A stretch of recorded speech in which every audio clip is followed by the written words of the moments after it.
ॐ सहनाववतु सहनौ भुनक्तु सह वीर्यं करवावहै तेजस्विनावधीतमस्तु मा विद्विषावहै। ओम शांति शांति शांति। न्याय दर्शन की 147वीं कक्षा। इंद्रियों से पहले शरीर की परीक्षा का प्रकरण चल रहा था और उसमें शरीर में अनेक तत्व हैं, परंतु मुख्य आधार उसका पृथ्वी है, इसलिए उसको पार्थिव तत्व कहा गया। कहाँ तक हो गया था कल?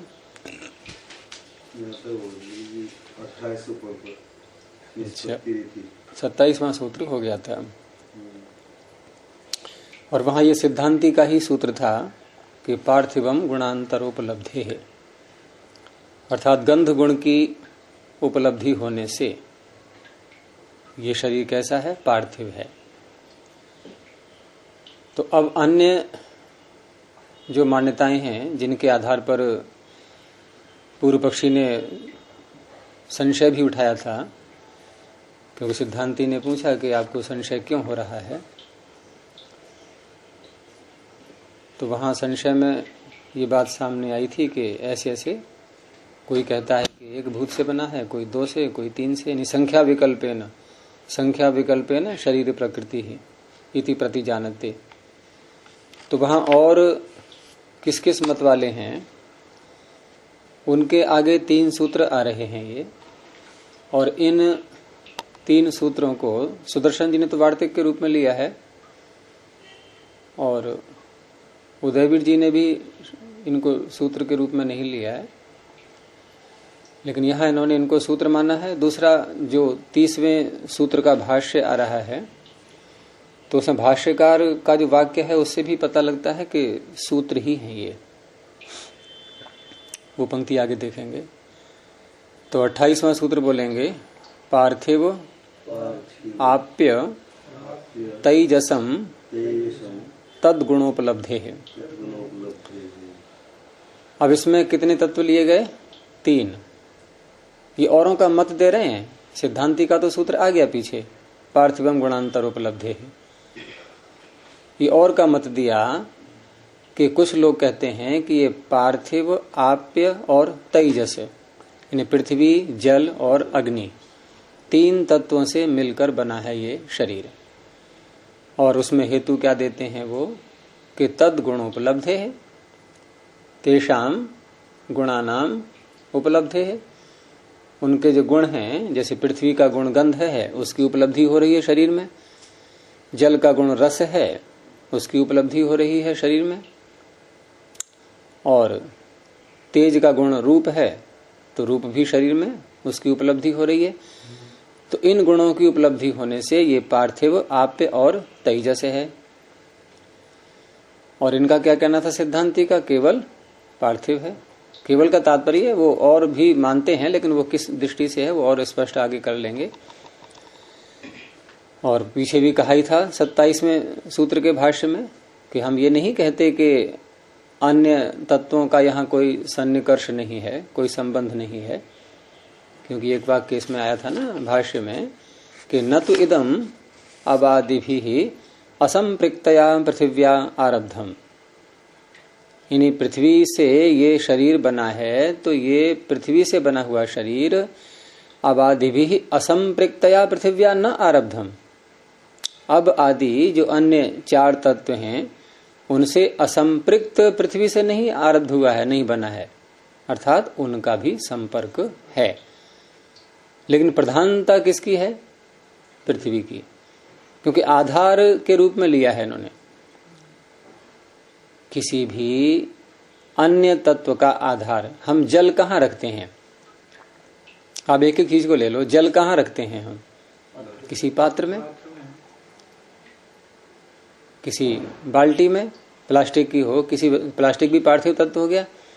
यानी कि जल का आधार, अब इस पृथ्वी पर ही समुद्र है, 2/3 या 3/4 भाग पर, 3/4 है संभवतः, 73% मानते हैं ना, 73% अपनी पृथ्वी पर जो सतह है इसकी, इस पर समुद्र है। तो यहां भी देखो पार्थिव पृथ्वी उसका आधार बन रही है। और जल के बाद क्या है? अग्नि। अग्नि का आधार क्या होगा? अग्नि हम जलाते हैं, कहाँ जलाते हैं भाई? लकड़ी, ईंधन साथ में लेते हैं, और ईंधन क्या है? ये पार्थिव तत्व है, तो वो अग्नि का आधार बन रहा है। ऐसी लपट आपने कभी देखी कि लपट ही लपट है, आकाश में लटक रही है और है कुछ नहीं। दीपक में भी लौ दिखाई दे रही है, तो वहां भी नीचे तेल और बत्ती है। दीपक भी है, ये सब आधार बन रहा है, हैं? अग्नि कहीं उड़ करके जा रही हो तो नहीं, अग्नि उड़ करके कैसे? कहीं कोई बताओ दृष्टांत, कैसे जाएगी उड़ करके? कहीं मतलब जली, हाँ, और हवा के कारण उड़ गई। कितनी देर तक रहेगी? उसका स्वरूप रहेगा जो कहते हैं ऐसे ही। उसमें हम खाना पका सकते हैं ऐसे करके, उसमें मक्के का भुट्टा भून सकते हैं? थोड़ी सी जो है पृथ्वी से दूर हो लपट, और नीचे कोई ईंधन भी न हो, तो ऐसा नहीं। तो इस तरह से अग्नि का भी आधार पृथ्वी है। वायु को लेते हैं तो वायु क्या करती है? वायु जो अन्य तत्व हैं उनको चलाती है, लेकिन हमारे शरीर के अंदर देखो, यहाँ शरीर के अंदर जो वायु है, ये आगे आएगा सूत्र जो है उसका विस्तार। वायु का आधार भी पृथ्वी पर ज्यादा है, क्षोमंडल पृथ्वी से टच जो है। देखो टायर में हवा भरते हैं, हाँ वो ज्यादा है, उसके ऊपर जो जाएंगे कम हो जाएगा, पृथ्वी को छोड़ते जाएंगे तो वायु का तो कम होता जाएगा। ये साइंस अगर नियंत्रण में करना हो वायु को, आपको जो हवा भरना है साइकिल के पहिए में, टायर में, तो अगर वो उसको बस्ट कर दो, रुक जाएगी वायु। तो वहां भी आधार वही बन रही है पृथ्वी। हर जगह देखिए वायु पृथ्वी के पास में उसका घनत्व ज्यादा है। ऐसे ही खाली स्थान जो आकाश, जिसको हम बोलते हैं भौतिक, जो पंच में भूतात्मक जो आकाश है, तो भूतात्मक आकाश का कार्य है अवकाश देना। तो ये कार्य अवकाश देने का वो किन तत्वों के लिए करता है? यानी किन को देगा अवकाश? और जिनको देगा अवकाश तो वो पार्थिव तत्व होने ही है वहां पर, या जलीय तत्व होंगे। तो इस तरह से आकाश भी अकेला उस तरह से नहीं है। जो पंचतत्व से भूतात्मा बनता है, घटना में पंचतत्व से बना हुआ शरीर है, प्रत्येक तत्व का अपना अपना महत्व है। एक तत्व को अगर हटा दे दूसरे तत्व अधूरा ही बना जाएगा। तो केवल पार्थिव पार्थिव कहते हैं, ये तो कैसी बात नहीं। कहाँ कहा इन्होंने केवल पार्थिव? नहीं, केवल समन्वय है ना। नहीं, पार्थिव जो कहा है, आधार बना, ये सारे कुछ में पार्थिव तत्व आधार बना हुआ है। तो वही तो कह रहे हैं, ये वही आपने कहा, ये वही तो कह रहे हैं। सारे कुछ जैसे है ना कि पंच तत्व से बना हुआ है, लेकिन ना, एक पंच तत्व से नहीं बना, ये एक तत्व से बना है, और अन्य 4 तत्व इसके सहयोगी हैं, उनका सन्निकर्ष है। अगर मान लीजिए गुरु जी सहयोगी नहीं होता है, मान लीजिए एक तरफ हटकर रह जाता है, नहीं, क्यों मान ले हम सहयोगी नहीं है? हैं सहयोगी? अगर नहीं है तो फिर क्या? नहीं तो नहीं है, ये मान ही नहीं रहे हैं ऐसा, ये सहयोगी मान रहे हैं। क्या पार्थिव तत्व स्वतः ही अपने आप में समर्थवान इतना है क्या? नहीं तो ये ऐसा कहाँ कह रहे हैं? ये जो कह रहे हैं उसको देखो आप पहले। ये कह रहे हैं कि पृथ्वी से ये बना है ये, लेकिन अबादि भी असंपृक्तया पृथ्व्या आरब्धम। ये पंक्ति सबसे ऊपर की देखो आप, 330 पृष्ठ की सबसे ऊपर की पंक्ति। अबादि भी असंपृक्तया पृथ्व्या न आरब्धम, न पीछे आ चुका है, यानी कि पृथ्वी से बने हैं ये, लेकिन अब आदि से असंपृक्त पृथ्वी से बने हो ऐसा नहीं, अब आदि से संपृक्त पृथ्वी से बना है ये। हो गया ना स्पष्ट? जैसे हम कहते हैं ना, चलिए हलवा या कुछ बनाते हैं, हाँ, तो हलवा किस चीज की है? यदि उसमें मुख्य तो गाजर है तो गाजर बोल देंगे, और यदि आटे की या सूजी की हो तो अब एक तरबूज को ले लो आप, तरबूज में कितना पानी होता है, कितना बताते हैं? 99% पानी होता है इसमें, लगभग 99% पानी तरबूज में। लेकिन उस जल का जो तरबूज के अंदर विद्यमान है उसका आधार क्या है? उसका भी आधार पार्थिव तत्व ही है। लौकी ले लो, सब्जी, काफी जलीयांश होता है उसमें। प्रधानता के कारण ये कह रहे हैं पार्थिव। तो पार्थिव पृथ्वी जो है अन्य 4 भूतों का आधार बनती है। इसलिए और दूसरी बात यह है कि इसको इस रूप में लो आप कि 5 तत्व से शरीर बना होने पर भी ये 5 तत्व घुल मिल करके नहीं है। जैसे आप ऐसे समझो कि जैसे आपने रंग ले लिए 7 रंग और 7 रंगों को इकट्ठा कर दो, ठीक है, उनको मिला दिया, अब उसका घोल बनाओ और उसमें कपड़ा रंगो। वो कपड़े का रंग कौन सा आएगा? काला हो। सारे रंग मिला तो काला हो जाता है। सारे रंग मिल जाए तो काला हो जाता है, ब्लैक हो जाता है, ये सिद्धांत। सारे चलो एक रंग हटा दो, अच्छा अब तो काला नहीं बनेगा। काला नहीं है। अब कौन सा रंग आएगा? वो रंग किसका कहा जाएगा? किसी का नहीं कहा जाएगा ना उनमें से। लेकिन यहाँ शरीर में, शरीर का जो निर्माण हुआ है, ये 5 भूतों को घोल करके परमात्मा ने शरीर नहीं बनाया है। यहाँ पृथ्वी तत्व अलग है, आधार के रूप में हो गया, और उसी में अब जल भी चल रहा है, उसी में वायु भी चल रही है, उसी में अग्नि भी है, उसी में आकाश भी है। मुख्य पृथ्वी तत्व हो गया। लेकिन मिले हुए नहीं है ये मिलकर के शरीर नहीं बना है। ये इनकी मान्यता है, ये सिद्धांत है इनका। गति करता है। आधार जो है, ये जो ढांचा है शरीर का, वो पार्थिव तत्व है, पृथ्वी है वो। जो स्ट्रक्चर तो ये, क्योंकि मुख्य ढांचा होता है हड्डियां, वो पार्थिव है। और उसी के आधार पर ये शरीर की लंबाई चौड़ाई ये टिकी हुई है सब हड्डियों के कारण से। केवल अगर हड्डियां न हो तो ये तो फिर गोल मटोल सा हो जाएगा, और कभी इधर को पिघल जाएगा, लुढ़क जाएगा, कभी इधर लुढ़क जाएगा। हाथ पैरों का ये सीधापन जो दिख रहा है हमें, ये लटक जाएंगे नीचे को। फिर ये जैसे जिह्वा जो है, जिह्वा में टिक नहीं, आप किधर ही घुमा लो उसको मोटा कर लो, उसको पतला कर लो, उसको चपटा कर लो। जिह्वा कैसे कैसे कर लेते हैं लोग। ये भी एक सिद्धांत है गुरु जी। ये अग्नि भी पृथ्वी से ही मिल करके उपयोगी होती है। कहते हैं जैसे सूर्य की किरणें जब पृथ्वी के पर टकराती हैं तो वायुमंडल को भेदती भी आती है। हाँ। तब तक वो गर्म नहीं होती, तब तक। और जब पृथ्वी से टकराती हैं, पृथ्वी उनको प्रत्याकर्षण कर देता है।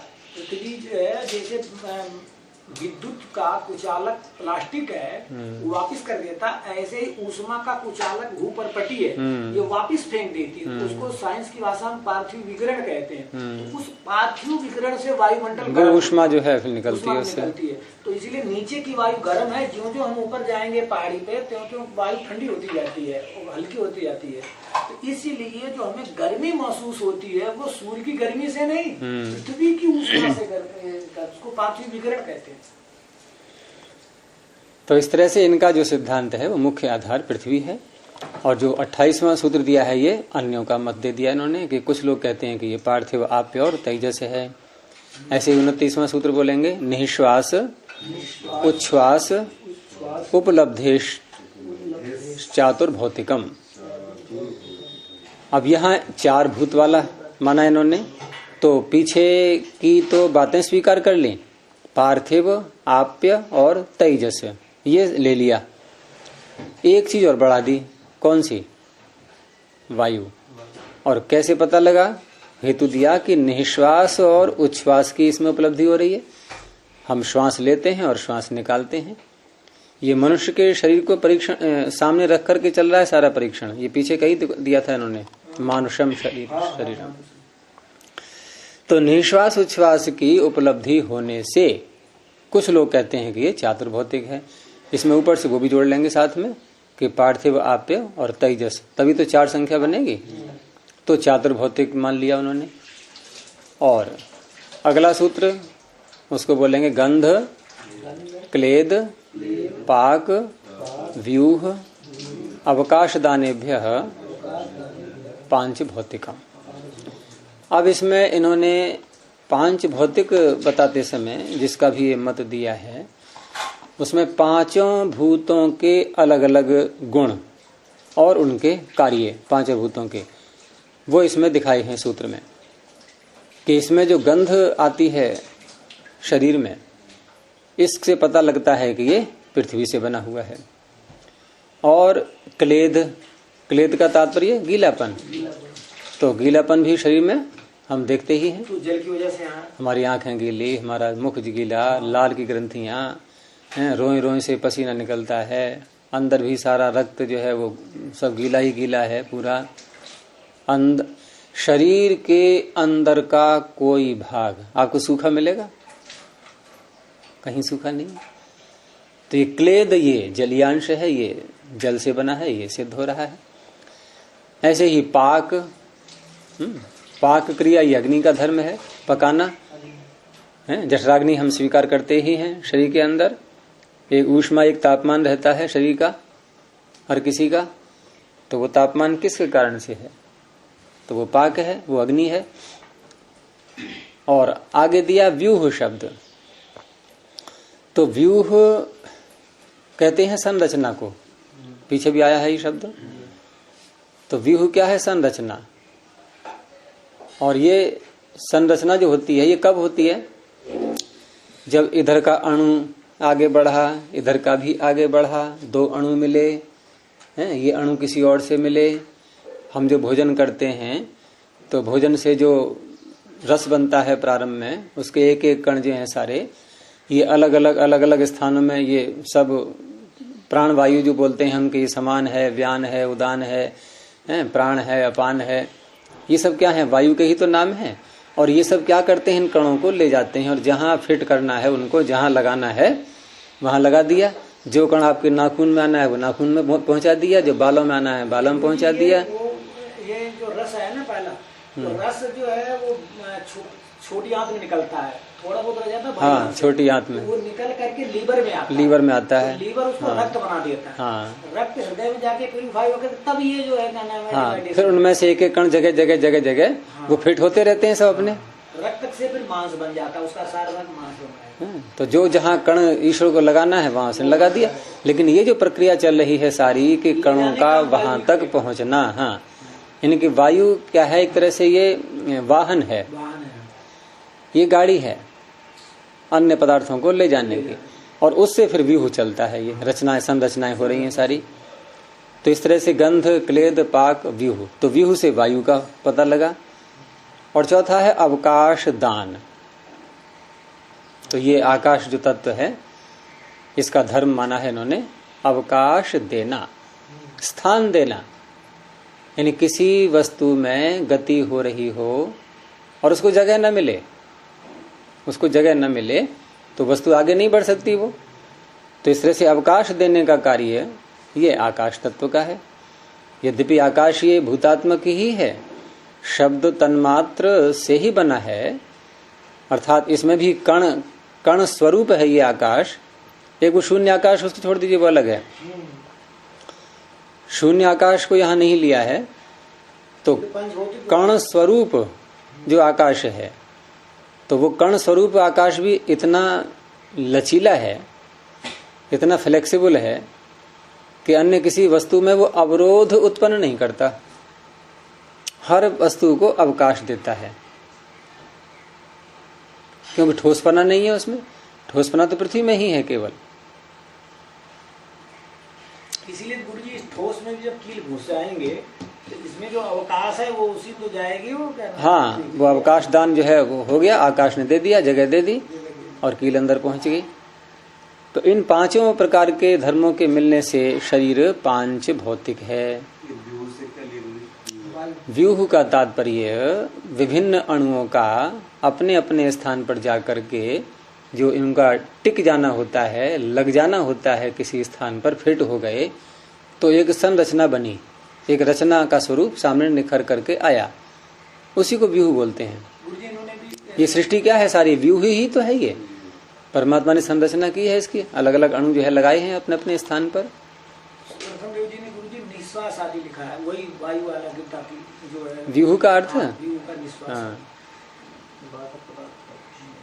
वही गुरु जी ने वो तो वहां भी निश्वास उश्वास में भी क्या होता है? आप देखो कि हमारे शरीर के अंदर से कुछ कण बाहर को निकलते हैं, जो हमारे लिए अनावश्यक हैं, कुछ आते हैं। और जब लेते हैं हम श्वास को अंदर तो उस श्वास में जो है आवश्यक कण आ रहे हैं। चरक का भी गुरुजी सिद्धांत है ना, कफ पंगु पिता पंगु पित्तः धातव वायुना यत्र नीयन्ते तत्र गच्छन्ति मेघवत्। मेघवत जाते हैं सारे। कफ वायु पित्त और जितने मल धातु सब पंगु लगड़े हैं। ये वायु जहाँ बादल जैसे हवा को ले जाती है, हवा वायु बादल को ले जाती है, ऐसे शरीर का धातुएं वायु को ले जाती है, वही व्यू है संरचना ले जाती। तो भाष्य देखिए इसका कि अब भाष्यकार ये कह रहे हैं कि त इमे संदिग्धा हेतवः इति उपेक्षितवान सूत्रकारः। सूत्रकार ने इन तीनों सूत्रों का भाष्य नहीं किया। क्यों नहीं किया? कहा ये तीनों ही जो सूत्र हैं इनमें जो हेतु दिए गए हैं ये सब संदिग्ध हैं, और संदिग्ध हेतु हैं, इसलिए सूत्रकार ने इनकी उपेक्षा कर दी। उपेक्षितवान। अब भाष्यकार कह रहे हैं भाई मैं तो नहीं करूंगा उपेक्षा, क्योंकि मुझसे तो शंका करेंगे ये शिष्य लोग, तो मुझे तो उत्तर देना ही है। तो इसलिए अब प्रश्न कर बैठा कोई, उन्हीं के शिष्यों में से, वात्स्यायन जी के शिष्यों में से कोई प्रश्न कर बैठा कि यह सूत्रकार ने इनको संदिग्ध माना है, तो आप बताओ कि ये क्यों है संदिग्ध, कथम संदिग्धा। तो इनको तो उत्तर देना पड़ेगा।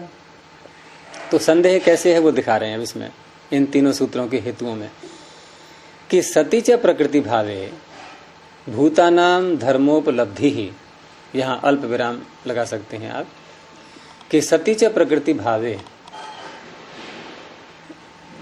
यदि इन पांचों भूतों को कारण माना जाए, प्रकृति का तात्पर्य कारण है, इन पांचों भूतों के भूतानाम प्रकृति भावे, भूतानाम प्रकृति भावे सती, पांचों भूतों के प्रकृति भाव कारण के रूप में होने पर धर्म उपलब्धि, धर्म की उपलब्धि हो सकती है। ये पहला पक्ष। ये जो गंध क्लेद आदि जो धर्म दिखाई दे रहे हैं, या उस रूप में ले लें कि शब्द स्पर्श रूप रस गंध जो अनुभव में आ रहे हैं, ये एक तो इस कारण से आ सकते हैं। ये पहला कारण बता रहे हैं। कौन सा कारण? कि पांचों भूतों से मिल करके शरीर बना है। समझ में आ गया? पांचों भूतों का ये घोल बनाया ईश्वर ने और उससे ये शरीर बना दिया, तो उस अवस्था में ये धर्म की उपलब्धि हो सकती है। नहीं, गंध रस आदि की उपलब्धि, धर्म ये हो गए, इनकी उपलब्धि हो सकती है। अब दूसरा पक्ष एक और संदेह कैसे है ये दिखा रहे हैं। और असत्य च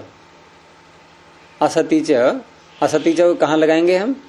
कि भूतानाम प्रकृति भावे असति, भूतों का प्रकृति भाव कारण भाव न होने पर भी धर्मोपलब्धि को दोबारा बोलेंगे बाद में। लेकिन वो किस कारण से होगी धर्मोपलब्धि? यानी भूत, पांचों भूत प्रकृति के रूप में नहीं है, फिर भी धर्म की उपलब्धि हो सकती है। क्यों? कि संयोग अप्रतिषेधात सन्निहिता नाम, संयोग का प्रतिषेध न होने से, अन्य भूतों के संयोग का प्रतिषेध न होने से, यानी एक पृथ्वी से ये शरीर बना और अन्य भूतों का भी संयोग, उसका निषेध नहीं किया है हमने, निषेध नहीं होता है उसका, तो अन्य भूतों का भी संयोग है। संयोग है, देखो मिश्रण नहीं है, अन्य भूतों का भी संयोग है। और अन्य भूतों का संयोग होने से सन्निहिता नाम, जो पास पास में है, मिले हुए नहीं, पास पास में है, सन्निकट हैं, ऐसे सन्निहिता नाम भूतानाम धर्मोपलब्धि। हो गया स्पष्ट? यानी कि धर्म की उपलब्धि दो प्रकार से हो सकती है। कैसे? कि या तो ये पांचों तत्व इनसे मिलकर के बना है शरीर, झूम रहा है, झूमना शुरू हो गया शरीर में, इसको औषधि का प्रभाव आने लगा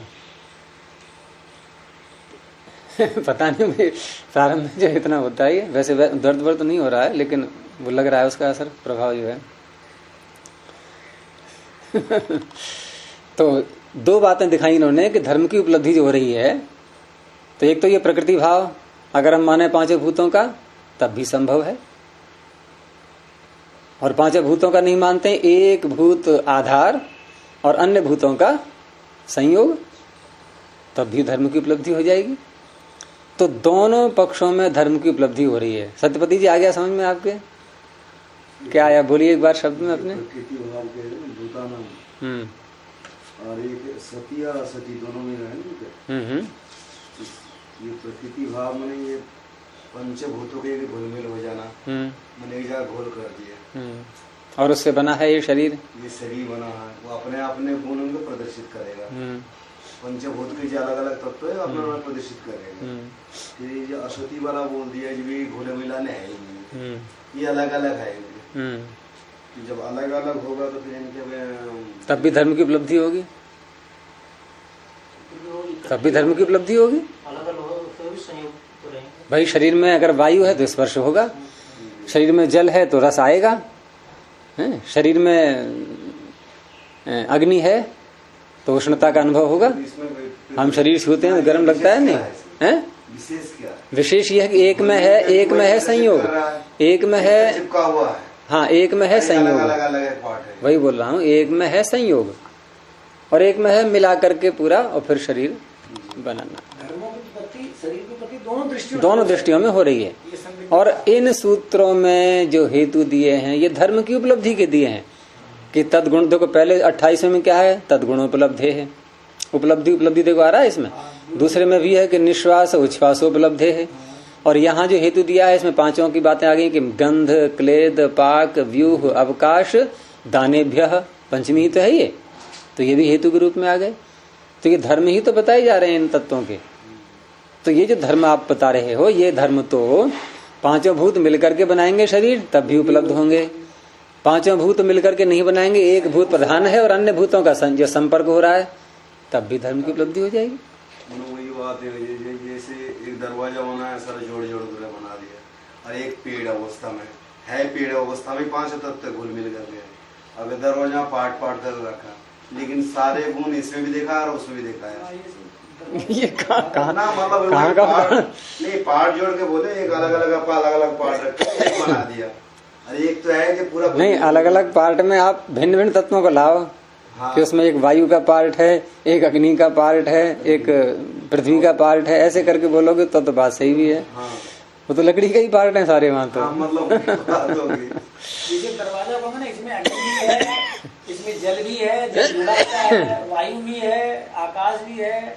और ये स्थाली का देंगे उदाहरण आगे, वही देखो आगे आ रहा है कि यथा जैसे, अब दृष्टांत भी दे दिया कि जैसे स्थाल्याम उदक तेजो वायु आकाशानाम इति, स्थाली के बनाते हैं। यहाँ स्थाली तात्पर्य मिट्टी का पात्र ही लेना, घड़ा इत्यादि, कि जब ये बनाते हैं तो इसमें क्या होता है, देखो उदक भी है उसमें, है तेज का भी अंश है, पकाया गया है उसको, और वायु भी है, वायु गति होती है उसमें और स्पर्श भी हम अनुभव करते हैं उसका, और आकाशानाम आकाश भी है उसमें, अवकाश भी है। अब आप बजा के देखते हैं तो शब्द तो आता है, हाँ शब्द आता है, वो भी है। और दूसरा जैसे हम पानी है घड़े में भरा हमने, और वो पानी घड़े की बाह्य सतह पर भी गीलापन आ जाता है, नहीं तो अंदर से पानी बाहर आया, जगह किसने दी, आकाश ने दी, अवकाश दान दिख रहा है। तो इस तरह से स्थाली में जैसे हम देख रहे हैं ऐसे ही हमारे शरीर में है। लेकिन ये जो यथा कह करके बात कही है ये अगले वाक्य को बताने के लिए कि सतीच संयोग अप्रतिषेधात सन्निहिता नामिति, क्योंकि स्थाली में हम यही मानेंगे कि हाँ ये मिट्टी से बना है। घड़े को क्या कहेंगे, कोई कहता है घड़े को कि वायु से बना है ये, कि अग्नि से बना है या जल से बना है। अच्छा पृथ्वी तत्व को हटाओ आप थोड़ी देर के लिए, अन्य चार तत्वों से कोई चीज बना के बोलो, कोई बनती है क्या? हाँ गुरुजी, ये बात है कि अभिधान जो है ना मुख्यवत अपवाद ना, मुख्य पे ही अभिधान जो है ब्राह्मण गांव, उसमें और भी घर हैं और भी जातियां हैं, लेकिन ब्राह्मण प्रमुख है, ब्राह्मणों का हाँ नहीं वो तो मुख्य ठीक है, इस रूप में हो गया। लेकिन अब हम कल्पना करके देखें कि पृथ्वी को कुछ देर के लिए बिल्कुल हटा दें, ठीक है ना? हाँ, तो नहीं आप देखो अन्य चार तत्वों को हटा दो, आप पृथ्वी से कुछ ही बना सकते हो। लेकिन अब पृथ्वी को हटा दो, अब केवल जल से कुछ बन जाएगा। कोई जल की संरचना, किसी दुकान पे गए और उससे कह रहे हैं भाई कोई ऐसी वस्तु दिखाओ जो केवल जल से बनी हो, वो आइसक्रीम पकड़ा देगा आपको, हो सकता है लेकिन आइसक्रीम भी तब काम में आ पा रही है जब वो ठोस रूप में आ चुकी है। वो ठीक है जल है वहां, लेकिन वो ठोस रूप में आ चुका है तब, और सब निष्क्रिय, वो पृथ्वी जैसा बन चुका है तब काम में आ पा रही है आइसक्रीम भी। केवल अग्नि से बना पदार्थ कोई आता है पकड़ में? केवल वायु से बना कोई रचना जल ही होगा सर, उसमें मीठापन या कुछ भी आएगा तो नहीं, वो पार्थ तत्व आ गया। प्रश्न यह है कि जल की कोई संरचना, कोई आकार प्रकार बन के और वस्तु आगे देखो ये केवल जल से बनी है। गुरु जी गंभीर पानी, भारी पानी जिसमें कोई तत्व नहीं होता, विशुद्ध ही जल होता, जो परमाणु वगैरह प्रयोग होता हम देखे हैं, वो केवल पानी होता है। जैसे बर्फ को क्या बोलेंगे, बड़ा महंगा होता है, बहुत ही बर्फ है। बर्फ में उसका प्रकार बदल गया ना, ठोस रूप आ गया, और ठोस रूप पृथ्वी का धर्म होता है, तो पृथ्वी जैसा ही बन गया है तब प्रयोग में आया है आपके वो। और वैसे आप तरल जल को लोगे आप, तो आप ऐसे नहीं प्रयोग कर पाओगे, किसी पात्र में रख करके ही लोगे आप। टंकी से खोलोगे तो टंकी भी एक जो है लोहे का वो है, जो प्लास्टिक की टंकी है, उसमें से आकर के तब आपके पास आ पाया वो। बिना आधार के आप जो है जल का प्रयोग कर ही नहीं पाओगे, आधार चाहिए। और फिर शरीर में डालोगे आप, वो शरीर में भी आधार है तभी टिक पाएगा। अगर शरीर ये पार्थिव न होता तो इसमें जल टिकेगा ही नहीं। तो इस तरह से हम कैसे भी देख लें, तो ये कहा गया था स्थाल्याम उदक तेजो वायु आकाशानाम इति तद इदम, इदम कौन? शरीर। तद इदम अनेक भूत प्रकृति शरीरम अगंधम अरसम अरूपम अस्पर्शम च प्रकृत्यनुविधानात् स्यात्। इसमें दो तरह से अर्थ कर सकते हैं इसका, कि यदि ये शरीर स्यात् है ना, ये अंत में आ रहा है, यानी ऐसा होता फिर कि तदम अनेक भूत प्रकृति शरीरम, यदि ये शरीर अनेक भूतों की प्रकृति वाला होता, अनेक भूत इसमें कारण बनते इसके निर्माण की प्रक्रिया में, तो क्या होता कि एक का भी गुण आपको नहीं दिखाई देता।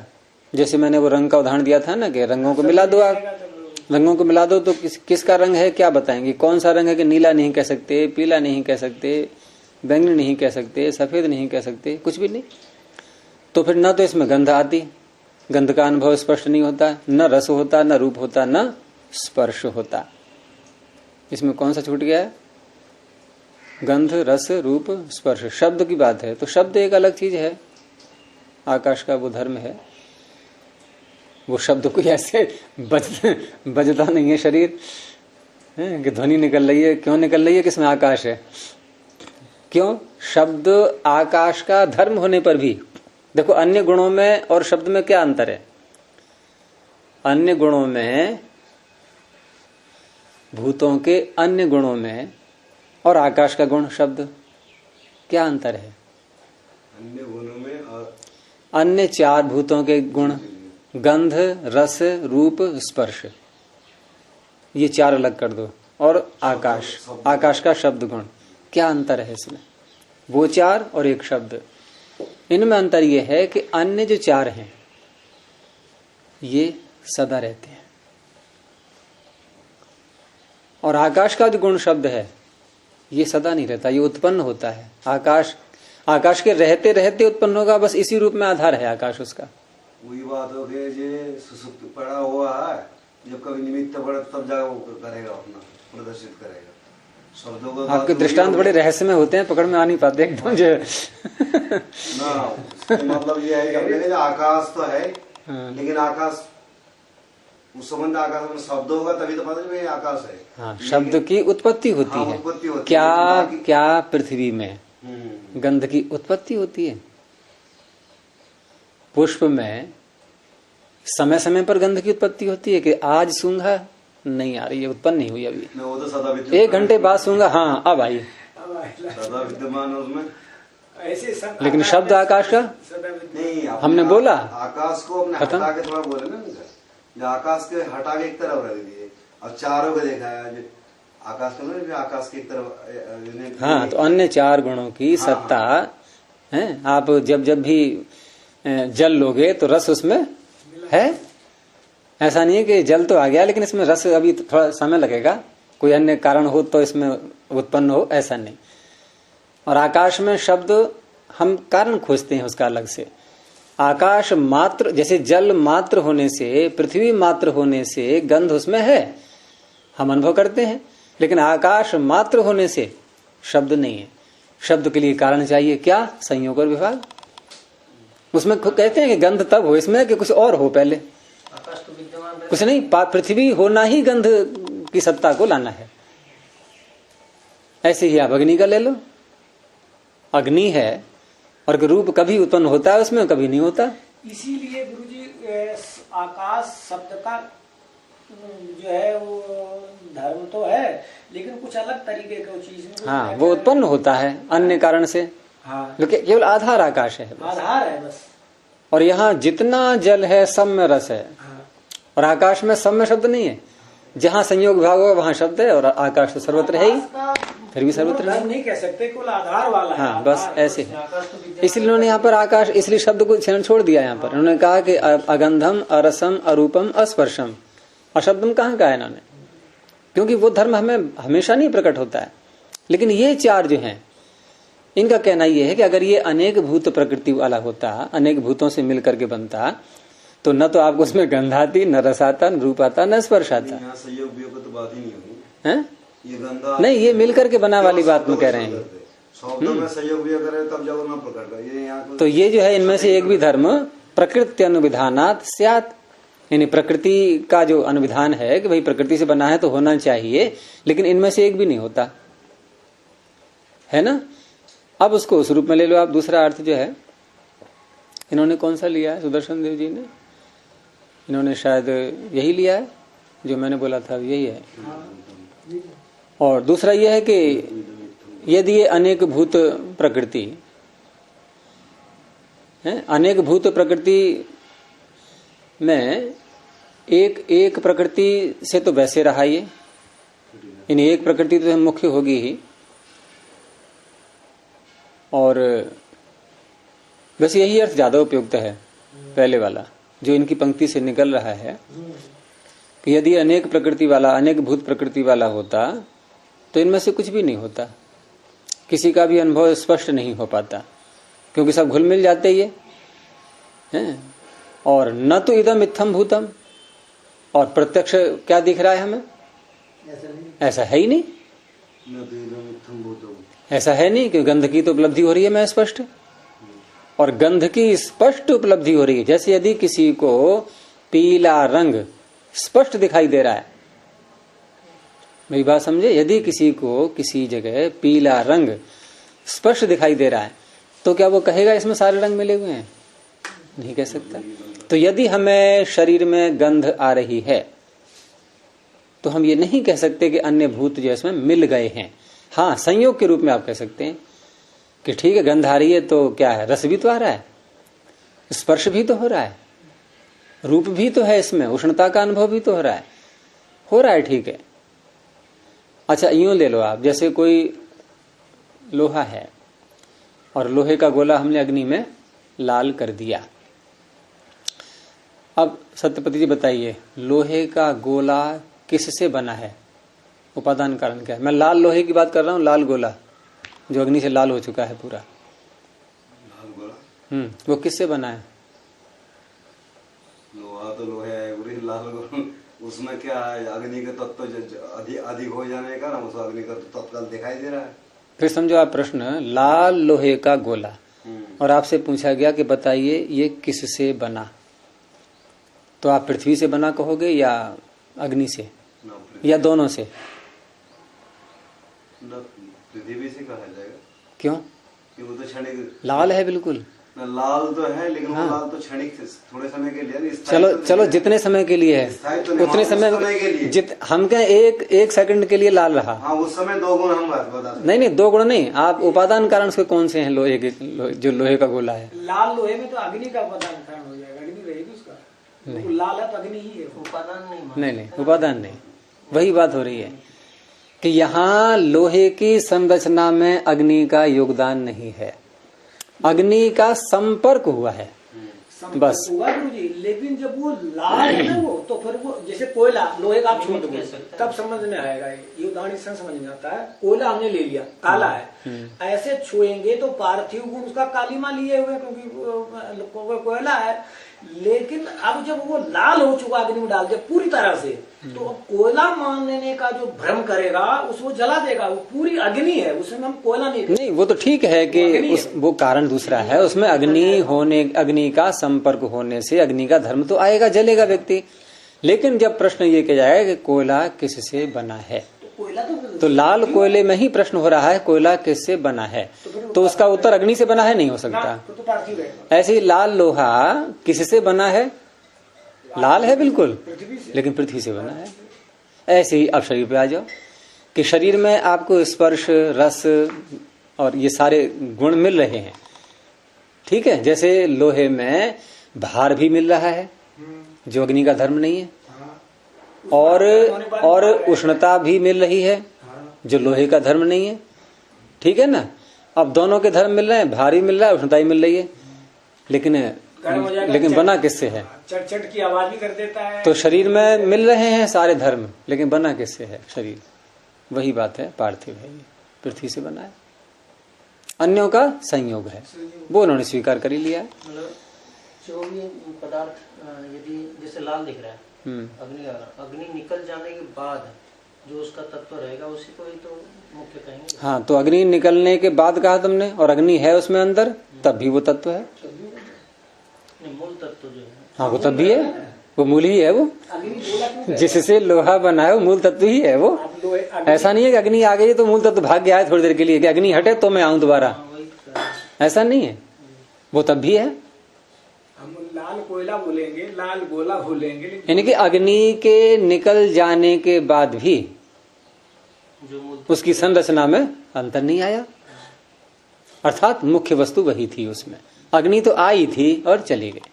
ऐसे ही अन्य जो हमारे शरीर में तत्व हैं, जल से लेकर के और अन्य सारे, ये आते रहते हैं जाते रहते हैं सारे, ये सब क्रियाशील हैं, ये कोई स्थिर आधार नहीं है इसका। स्थिर आधार जो हमारा है वो पार्थिव है। लेकिन ये भी है ना कि इसमें निकाल नहीं सकते, मत निकालो, कोई बात नहीं है, उनको निकाल देते। हाँ, ट्रांसफर हो जाता है, खून पूरा बदल जाता है। नहीं, खून को निकालते हैं, कहा भी निकाल सकते हैं, नहीं निकालते हैं, नहीं बोतल में खून निकालते हैं, नहीं। अच्छा सुनो, पानी में डाल दो, सुनो, खून निकालते हैं, प्राणायाम करते हैं तो वायु निकालते हैं, सब कुछ निकालते हैं, नहीं। क्या पार्थिव तत्व निकालते हैं इसमें से, निकालो, है कोई निकालता है हड्डी कि भाई मेरी हड्डी निकाल के दूसरे में ट्रांसप्लांट कर दो, हुआ है कभी ऐसा? जो रहेगा नहीं, हैं? रहेगा नहीं, एक अंश निकालेंगे तो फिर, और अन्य चीज निकलती हैं तो ये चलता रहता है। तो ये मुख्य आधार है, मुख्य आधार को लेकर के मांस में से काट के लगा दे, मांस में से काट के लगा दे, किसी शरीर में कोई दिक्कत नहीं, हड्डी निकालने दे, हड्डी में कुछ रहेगा। तो न तो इदम इत्थम भूतम है, न तो इदम इत्थम भूतम तस्मात्, तो सूत्र अपना दोहरा दिया, तस्मात् पार्थिवम गुणांतरोपलब्धे है, इसलिए शरीर पार्थिव है। अब ये विषय इतना जटिल है तो इन्होंने थोड़ा सहारा लेना पड़ा कि अभी श्रुति का भी थोड़ा सहारा लेना होगा, क्योंकि ये बहुत विवादास्पद विषय रहता है और ये एक थोड़ा समझने में भी गंभीर है कि अन्य गुणों की उपलब्धि हो रही है तो क्या माना जाए। और इसीलिए फिर अनेक मत देखने को मिल रहे हैं, कोई कह रहा है कि तीन भूत वाला है, कोई 4 भूत वाला, कोई 5 भूत वाला। जो 3 सूत्र जो संदिग्ध बता रहे थे, इसमें इन्होंने सूत्र, हाँ, सूत्रकार ने उनका कोई उत्तर नहीं दिया है, भाष्यकार ने दिया है बस केवल, है। हाँ, सूत्रकार ने जो है मतलब इनको महत्वहीन माना, संदिग्ध हेतु होने से इनका उत्तर नहीं दिया। और होता है कभी कभी बातचीत में जैसे हो रहा है और किसी ने बहुत एक सामान्य सा ही प्रश्न कर दिया है तो हम उसकी उपेक्षा कर जाते हैं, अरे क्या उत्तर दें इसको, और किसी और से पूछते हैं, हाँ भाई आप बोलिए क्या कह रहे थे। अब जो व्यक्ति बोल रहा था उसका उत्तर दिया ही नहीं, क्यों? महत्व नहीं समझा उसका। तो सूत्र तो रचना कर दी, ठीक है, किसी ने बात उठाई, रचना कर दी उन्होंने, देखा अरे इसमें कुछ नहीं है, छोड़ो, इसका उत्तर हम नहीं देंगे। बादशाह जी को थोड़ी दया आ गई, उन्होंने कहा चलो इसका भी कर लेते हैं। अनसुनी से तब की जाती है जब अपने को विशेष कुछ विशेष मानते हैं, दूसरे बात हम सुनी करते हैं, बेवकूफ बोल रहा है। तो अच्छा, ये जो है ये भी गौतम जी का माना जाएगा सूत्र? हाँ, गौतम जी का। इन्होंने तो ऐसे ही तभी तो लिखा है सूत्रकार। क्या था वाक्य? है तो सूत्रकार, उपेक्षितवान सूत्रकार है। सूत्रकार ने उपेक्षा की है, किनकी? इन तीन की। तो सूत्रकार तो गौतम ही हुए ना। और गौतम उपेक्षा तभी तो करेंगे जब सूत्र उनके सामने आएंगे। और ये सूत्र ही हटा दें, इसको वार्तिक मान लें हम, तो ये वाक्य बन जाएगा। सूत्रकार उपेक्षितवान, ये वार्तिक को कहेंगे वात्स्यायन जी? ऐसा वार्तिक को तो कहेंगे नहीं ऐसे कि वार्तिक के ये वार्तिक हैं और सूत्रकार ने इनकी उपेक्षा कर दी है। तो सूत्रकार के सामने वार्तिक कहाँ थे? सूत्र हैं उनके तो अपने। तो अगला सूत्र बोलेंगे श्रुति प्रामाण्याच्य। श्रुति का प्रमाण भी बता रहा है और उससे पता लग रहा है कि ये शरीर पार्थिव है। तो मंत्र दिया है इन्होंने। वैसे ये मंत्र उसमें संस्कार विधि में जो दिया है ऋग्वेद का है, उसमें गच्छतात की जगह गच्छताम ऐसे करके दिया हुआ है। तो हो सकता है किसी अन्य शाखा में, किसी ब्राह्मण ग्रंथ में मिला, इस तरह से परिवर्तन करके दिया गया हो। भाष्य में भाष्यकांश है ये। अच्छा, तो इसमें दोनों बन जाते हैं, गच्छताम भी और गच्छता भी। दोनों रूप बन जाते हैं। हाँ, लौट के ही हैं दोनों। तो सूर्यम ते चक्षुर गच्छतात इत्यत्र मंत्रे, इस मंत्र में, और पृथ्वीम ते शरीरम इति श्रूयते, इन इस मंत्र में जो सूर्यम ते चक्षुर गच्छतात, इसी को और आगे बोलते हैं मंत्र को, तो इसी में एक वाक्य आता है पृथ्वीम ते शरीरम इति श्रूयते। मुख्य यहाँ पर कहना है इनका पृथ्वीम ते शरीरम, ये वाला उद्धरण, लेकिन साथ में उसको भी दे दिया है। और उसमें भी कोई यदि शंका करे कि यदि शरीर पार्थिव है तो शरीर का प्रत्येक अंग भी पार्थिव हुआ, और प्रत्येक अंग पार्थिव हुआ तो ये सूर्यम ते चक्षुर गच्छतात या गच्छताम है, सूर्य तेरा चक्षु जो है वो सूर्य में जाए, ये कार्य का कारण में विलय होना अंत्येष्टि प्रक्रिया में बताया जा रहा है। तो यदि ये शरीर पार्थिव है तो चक्षु क्या हुआ? ये भी पार्थिव हुआ।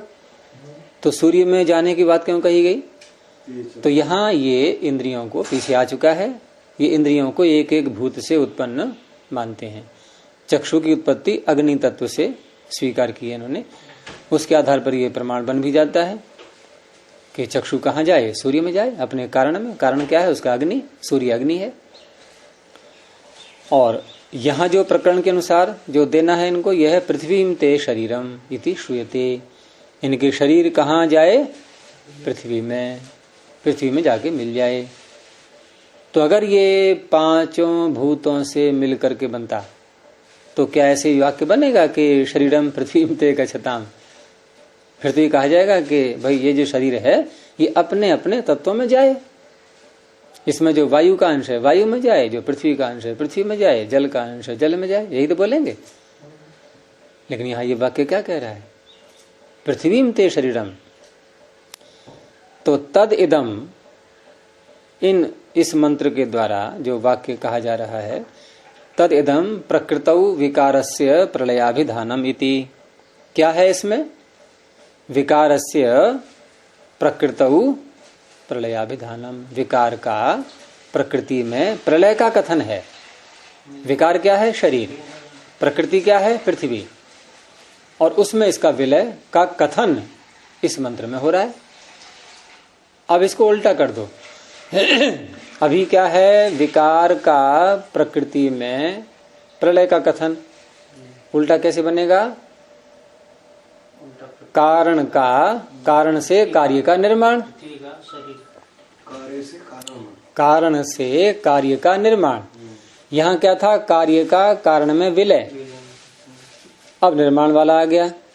तो ये भी मंत्र है कि सूर्यम ते चक्षुः स्पृणोमि, है, मैं सूर्य को तेरा चक्षु करता हूँ। स्पृणोमि, हाँ, स्प्री धातु आती है, ये स्वादिगण की है।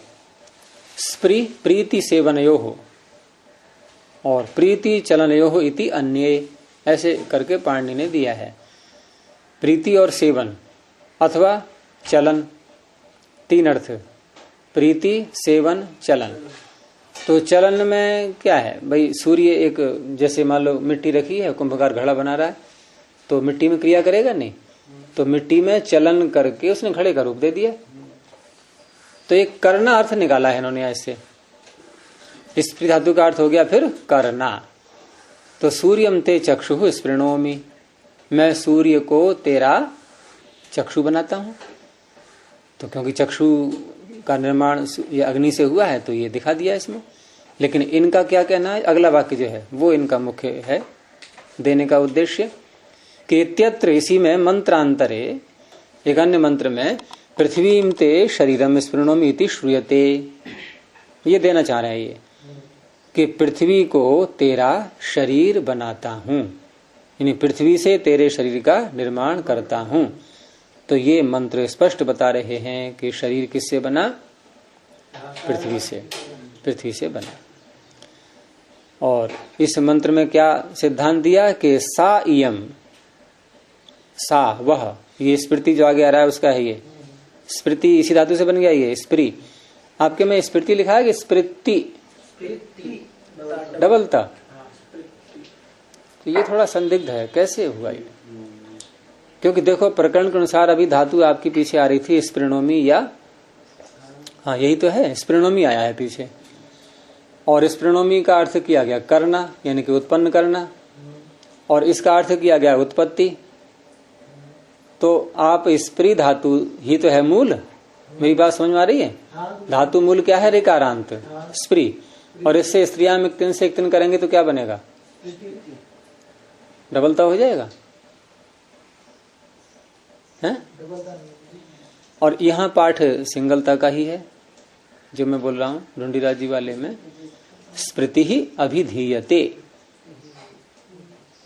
तो वो थोड़ा संदिग्ध लग रहा है, क्योंकि स्मृति का इन्होंने दिया है निर्वचन। क्या लिखा है? ये लिखते हैं स्मृति ही उत्पत्ति ही अभिधीयते। ठीक है, लेकिन धातु क्या है? यहाँ उत्पत्ति देने ये नहीं दिया। नोक्त शरीराणाम पृथ्वी प्रकृति तत्वं पृष्ठमेव, वो तो अर्थ दे दिया केवल। अर्थ दिया गुरु जी। तो ऊपर की पंक्ति, भाष्य की जो पंक्ति है वहां भी डबलता है। हाँ वहाँ भी बता है, वो तो पहले हम यही से बता रहे। चलो ये थोड़ा विचारणीय है, क्योंकि स्प्री से पीछे धातु आई है स्पृणोमी, और वही उत्पत्ति आगे इनको बोलनी है। तो अगर हम संगति देखें तो पीछे की धातु को तिन करके बोल दिया स्मृति, कैसे होगा, या कोई संभव नहीं है। धातु तो स्प्री है, स्प्री प्रीति, और स्पृणोमी रूप साफ दिख रहा है, स्वादिभ्य श्नु, श्नु प्रत्यय करके, और उसी वही स्मृति यहाँ आ गई। गलती से लग गया होगा गुरुजी, वो ध्यान नहीं रहा होगा। तो सा इयम कारणाद विकारस्य स्मृति ही अभिधीयते, यानी दूसरे वाले उदाहरण में जो प्रमाण दिया है, जो आपने आपके में लिखा है, वो तो ठीक है, ये स्मृति करना। हाँ, उत्पत्ति मैं स्वादिवश नहीं, वो तो वहाँ स्पृणोमी होगा, स्वादिवश यहाँ कहाँ लग जाएगा तिन प्रत्यय में? अच्छा, यहाँ स्त्री के शब्द बना लिया, स्प्री धातु से तिन प्रत्यय करके स्मृति बन गया। हो गया, तो लेकिन स्मृति डबलता आधाता क्यों आएगा? हाँ, प्रश्न डबलता का है कि वो समझ में नहीं आया कैसे दे दिया है। दूध का भी सूत्र नहीं है, लगेगा तू का आगम भी नहीं होगा कि आ जाए। तो इस दूसरे उदाहरण में कारणाद विकारस्य स्मृति ही, कारण से विकार की संरचना उत्पत्ति कही जा रही है। तो ये दोनों तरह से इन्होंने दिखा दिया कि कारण से कार्य की बात आई, तब भी पृथ्वी से शरीर बनने की बात आई, और जब कार्य कारण में विलीन होने का प्रसंग उठा तो वहां भी शरीर को पृथ्वी में विलीन होने का बताया। तो इन सब से सिद्ध हुआ कि ये शरीर पार्थिव है। और अंत में कहा कि स्थाल्यादिषु च तुल्य जातीया नाम एक कार्यारंभ दर्शनात् भिन्न जातीया नाम एक कार्य आरंभ अनुपपत्ति ही। स्थाली आदि जो तत्व हैं, मिट्टी का घड़ा इत्यादि, इनमें तुल्य जातीया नाम, मान लो एक घड़ा, दूसरा घड़ा, तीसरा घड़ा, बहुत सारे घड़े हैं और कैसे हैं ये? तुल्य जातीय। तो हम ये पूछें आपसे कि ये घड़ा किससे बना? आप कहोगे मिट्टी से। दूसरा किससे बना? कि मिट्टी से। तीसरा किससे बना? कि मिट्टी से। तो एक कार्यारंभ दर्शनात्, एक से ही कार्य का आरंभ देखा जाने से, एक तत्व से, एक भूत से। क्यों? तुल्य जाति है इसलिए। और भिन्न जातीय यदि है, तत्व पदार्थ रखे हुए हैं भिन्न जातीय हैं, तो वहां पर एक कार्य से नहीं होगा। जैसे एक तो रखा है मिट्टी का घड़ा, एक रखा है स्टील का घड़ा, एक और रख दो लकड़ी के भी, लकड़ी के बना लेते हैं, लकड़ी के भी बनाते हैं ना रखने के पात्र। तो उसमें उनको रख दिया हमने और पूछा कि ये किससे बना? तो आप कहोगे मिट्टी से बना। ये किससे बना? कि ये पीतल से बना। ये किससे बना? कि ये लकड़ी से बना। आप सबके लिए ये नहीं कह सकते कि ये मिट्टी से बना है। तो भिन्न जातीया नाम एक कार्य आरंभ अनुपपत्ति ही, एक कार्य से उनका आरंभ हुआ है, एक तत्व से उनके कार्य का आरंभ हुआ है, ये सिद्ध नहीं होता है। भिन्न जातीय नाम, हाँ, एक कार्य आरंभ अनुत्पत्ति। तो ऐसे हमारे शरीर हैं सारे ये, तो ये सब इनको पार्थिव ही कहा जा रहा है। अर्थात पीछे जो मंत्र आया था कि पृथ्वी में यही गुरुजी पृथ्वी तत्वों का मुख्य दिखाया जा रहा है। हाँ, पीछे जो मंत्र आया कि पृथ्वी में शरीरम स्पृणोमि, तो यहाँ ये शरीर जाति ले ली गई पूरी, और हमारा भी शरीर है। जब वहां कहा जा रहा है कि पृथ्वी से शरीर बन रहा है, हमारा भी शरीर, आपका भी शरीर, इनका भी शरीर, ये सब कैसे हो गए? तुल्य जाती है। तो सब एक ही तत्व से बने हुए हैं। अगर वो शरीर और होता जहां ये मंत्र कह रहा है, हमारा शरीर और होता भिन्न जातीय का, आपका भिन्न जातीय का होता, तो फिर हम ये नहीं कह सकते थे कि सारे पृथ्वी से बने हैं ये। लेकिन शरीर सारे एक जैसे हैं, समान जातीय हैं। जैसे अन्य समान जातियों में हम एक वस्तु को लेते हैं कि इससे बने हैं सारे ये, और भिन्न जाति वाले होते हैं तो भिन्न भिन्न बोलते हैं। लेकिन शरीर भिन्न जातीय है नहीं। मतलब इसकी संगति कैसे लगाओगे आप पीछे, वो बता रहा हूं कि ये पंक्ति कैसे इसका अर्थ करेंगे। ये इनका देने का तात्पर्य क्या था यहाँ पर? ये पहले पंक्ति जो है ये उदाहरण दिए सूर्यम ते चक्षुर्गच्छता इति अत्र मंत्रे पृथ्वी ते शरीरम इति श्रूयते। ये मंत्रों को उदाहरण ये पृथ्वी पर ये करना चाह रहे हैं। नहीं, मैं ये कह रहा था ये अंतिम पंक्ति है, इसकी क्या आवश्यकता देने की, यहाँ वो दिखा रहा हूं आपको कि यहाँ ये दिखा रहे हैं कि स्थाली आदि जो पदार्थ हैं जब तुल्य जातीय होते हैं तो हम क्या दिखाते हैं कि सबका मूल कारण एक है, और भिन्न भिन्न जातीय के पदार्थ रखे हो तो उनके मूल कारण भिन्न भिन्न होंगे। अच्छा, अब पीछे कहा था कि पृथ्वी में ते शरीरम स्पृणोमि, कि पृथ्वी से तेरा शरीर बनाता हूं। तो जैसे उस प्रकरण में जो मंत्र बोला जा रहा है किसी एक शरीर के लिए, उसको हम भिन्न मान लें, और हमारे जो शरीर हैं सबके अलग अलग, सबको भिन्न भिन्न मान लें यदि, तब तो इनके कारण भिन्न भिन्न होंगे। लेकिन शरीर समान जातीय हैं, ये भिन्न जातीय नहीं है। तो समान जातीय होने से जब एक स्थान पर स्पष्ट आ गया कि पृथ्वी से बना है शरीर, और हम सबके भी वैसे ही शरीर हैं, ये समान जातीय हैं, तो फिर पृथ्वी से बने हैं यही तो कहे जाएंगे। अगर 100 घड़े रखे हैं तो 100 घड़े, प्रत्येक घड़े में यही तो उत्तर आएगा कि मिट्टी से बना है। लेकिन कोई घड़ा पीतल का है, कोई मिट्टी का है, कोई किसी और धातु का है, तो फिर आपको अलग अलग कारण बोलने पड़ेंगे। तो क्या हमारे शरीर हैं ऐसे कि आपका किसी और से बना, मेरा किसी और से बना, इनका किसी और से बना? ये तो नहीं कह सकते, समान जातीय ही बोलेंगे। हाँ, नहीं, वो चर्चा आ चुकी, वो अन्य ग्रहों में कैसे, अन्य स्थानों में कह सकते हैं, वो तो सिद्धांत है, क्योंकि उसकी खोज वैज्ञानिक कर रहे हैं लगातार। लेकिन कहीं कहीं सफलता मिली है, कहीं नहीं मिली है, अभी भी सब चल रही है खोज लगातार है। अब मंगल में भी सुनने में आ रहा है कि वहां भी जीवाश्म का जो है संभावना दिखाई जा रही है। तो इस तरह से हम यदि यहाँ के शरीर की जो है लेकर के आधार बना करके अन्य स्थान पर प्रश्न करें कि भाई सूर्य में हम कैसे रह लेंगे, तो हमारा शरीर जिस तत्व से परमात्मा ने बनाया है और जैसे वातावरण के अनुकूल वो रह पाएगा, तो वो अन्य वातावरण में कैसे रह लेगा। लेकिन आप विचार करो कि इसी पृथ्वी के ऊपर ऐसे ऐसे मिल जाएंगे शरीर कि खौलते पानी में भी प्राणी रहते हैं।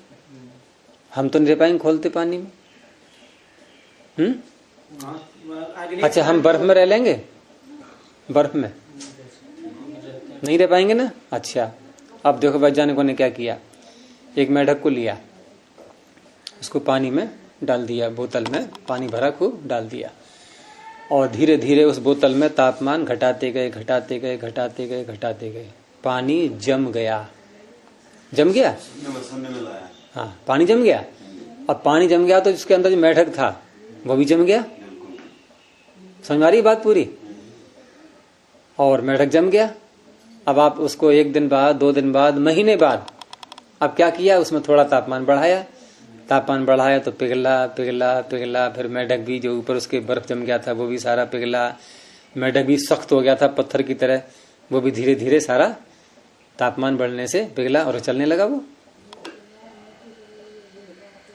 तापमान बढ़ा करके नहीं गुरुजी, उनके जो और मनुष्य को ऐसे जमा दो कहीं पे, नहीं जो श्वास एक तापमान को भी सहन कर लेता है। नहीं, जो श्वास लेने की जो प्रक्रियाएं थी उसमें बाधित नहीं हुआ। इनकी श्वास, जो जलीय प्राणी होते हैं ये त्वचा से श्वास ले लेते हैं। ये त्वचा से भी इनकी व्यवस्था की है ईश्वर ने।